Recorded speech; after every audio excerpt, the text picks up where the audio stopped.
रामकृष्ण हरी विठ्ठल केशवा गोविंद माधवा. रामकृष्ण हरी विठ्ठल केशवा गोविंद माधवा. बोल. रामकृष्ण हरी विठ्ठल केशवा गोविंद माधवा. रामकृष्ण हरी. आज जवळपास 17 वर्षानंतर 18 वर्षाच्या जवळपास 17 तर नक्कीच 17 वर्षानंतर आज मी आपल्या हक्काच्या घरात जेवतोय. माऊली, आज तुम्ही भाग्यवान आहात. आज आपण हक्काच्या घरात जेवतोय, स्वतःच्या घरात. बरं का, एवढ्या वर्षातून आज माझा स्वतःच्या मुलगाचं घरात तर शेवटी आपली मालकीच आहे ना. बोला रामकृष्ण हरी. हा बस. या जना माऊली खूप चांगल्या सेवा आहेत आपल्या. कधी पण आपल्या नडी आडीला उभे राहतात, आमच्या मंडळीला आधार देतात, मंडळीच्या सेवेला सगळं असतं. आणि हा आमचा दुसरा बाळ आहे. जसा यश, जसा बाला, तसा हा कोण? सोहम. पूर्ण नाव सांगायचं. सोहम दादा सो. तू ग्राउंड फ्लोअरला राहतो. आपल्या बिल्डिंग मध्ये ग्राउंड फ्लोअरला. क्या बात आहे. आणि तुझ्या दीदीचं नाव काय? यशश्री.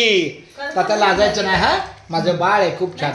अरे एकदा बोल रामकृष्ण हरी. कधी खाल्लं नाही. तर आज खूप आनंदाचा दिवस आहे. आमच्या सौभाग्यवतीला मी या ठिकाणी धन्यवाद देतो. 17 वर्ष ती माझ्यासोबत भाड्यानं का होईना, परंतु एकमेकाला साथीला उभी राहिली. आणि तिचं मी ऐकलं. मुलाबाळांचं शिक्षण होईपर्यंत आम्ही पूर्ण भाड्यानं 17-18 वर्ष, जवळपास 2007 सालापासून. पण ही मला एकदा बोललेली की पोरांचं शिक्षण झाल्याशिवाय आपण घरातली उडी करायची नाही. आणि आज पांढराकडे तो दिवस उजाळला. आज आपल्या हक्काच्या घरी आपण खातोय. आमचा बाला यश माझ्या सोबत. यश ना, यश यश यश. आणि हे बाल्या हे वैभव.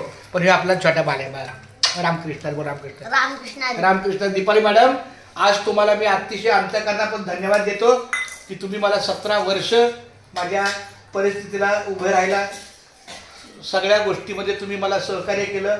आज नाही धन्यवाद नाही, मला बोलू दे. आज माझा रामकृष्ण हरी. आणि हक्काच्या घरात आज आम्ही राहणार.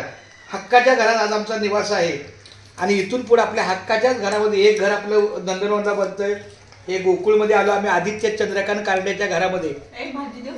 तर अशा पद्धतीनं आजचा हा दिवस आज एकत्र जेवतोय बघा आम्ही. नाव सांग तुझं? सोहम. सोहम आहे. मी चंद्रकांत पांडुरंग कारंडे सर. हा आमचा बालाजी आहे, म्हणजे वैभव आहे. हे आमच्या जना माऊली आहेत. नंतर हा आमचा यश आहे. आणि हे आमची दीपाली माऊली आहे. खूप धन्यवाद माऊली. रामकृष्ण हरी. एकटीला काय बनवलं? चव नाही येत ना. एक नंबर जेवण काम चालू आहे बघा. छानपैकी. यांनी मुळा पण आणला, भाजी आणली, नको म्हणलं तरी आणल्या, हरकत नाही. अशा प्रकारे आज आम्ही 17-18 वर्षानंतर आपल्या हक्काच्या घरात जेवतोय. धन्यवाद माऊली. रामकृष्ण हरी. रामकृष्ण हरी. रामकृष्ण हरी. रामकृष्ण हरी. रामकृष्ण हरी. रामकृष्ण हरी. रामकृष्ण हरी. रामकृष्ण हरी. रामकृष्ण हरी. बघा, आदित्यच्या हॉलमध्ये आपलं जेवण चालू आहे. आदित्यच्या हॉलमध्ये आता फोटो